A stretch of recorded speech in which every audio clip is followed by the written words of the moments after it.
Game changers in the house, baby. Jazzy. Game changers in the house.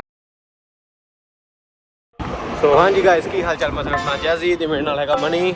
ਤੇ ਅੱਜ ਦੂਆ ਦਿਨ ਹੋ ਗਿਆ ਤੇ ਮੀਂਹ ਰੁਕਣ ਦਾ ਨਾਂ ਨਹੀਂ ਦਿੰਦਾ। ਕੱਲ ਦੀ ਵੀਡੀਓ ਉੱਥੇ ਸਟਾਪ ਕਰਨੀ ਪਈ ਸੀਗੀ। ਸੋ ਹੁਣ ਟਾਈਮ ਹੋਇਆ ਆ 12:50।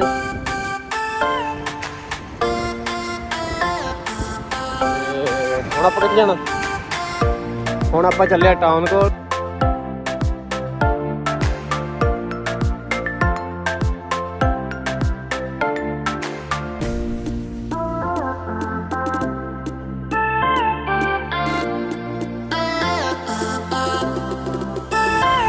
ਅੱਜ ਲੈ ਕੇ ਜਾਣੇ ਆ ਮਣੀ ਨੂੰ ਕੱਪੜੇ, ਕਿਉਂਕਿ ਇੱਥੇ ਕੱਪੜੇ ਹੈ ਨਹੀਂ ਲੈ ਕੇ ਕੱਪੜੇ ਬਹੁਤ ਆ ਪਰ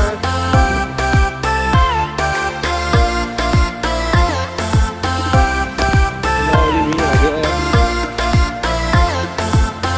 ਕਿੰਨਾ ਮੀਂਹ ਪੈ ਗਿਆ, ਗਿੱਲੇ ਹੋ ਗਏ।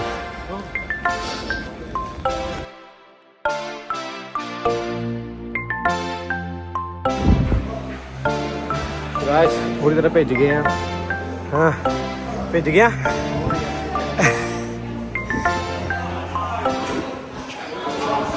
ਚਲ ਟਾਊਨ ਤਾਂ ਪਹੁੰਚ ਗਏ। ਚੱਲ A few moments later.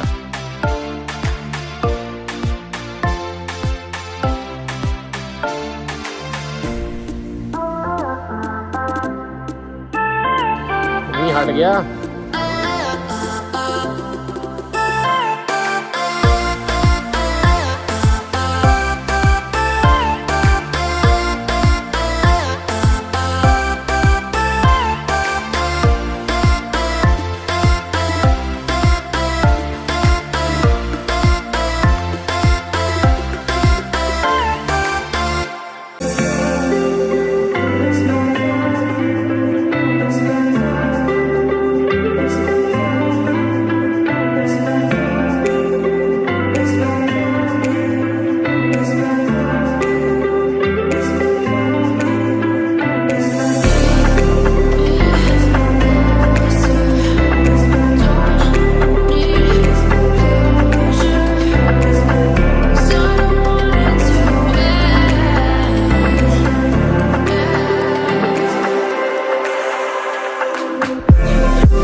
ਲਓ ਜੀ, ਧੁੱਪ ਨਿਕਲ ਆਈ ਆ ਤੇ ਟਾਈਮ ਹੋ ਗਿਆ 4 ਵੱਜ ਗਏ ਨੇ ਅੱਜ ਫੇਰ।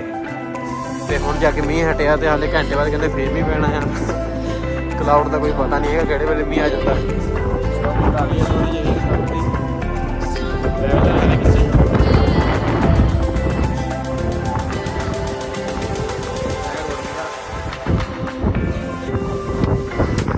ਹੁਣ ਜਗ੍ਹਾ ਦਾ ਪਤਾ ਲੱਗੀ ਗਿਆ ਕਿਹੜੀ ਜਗ੍ਹਾ ਇਹ।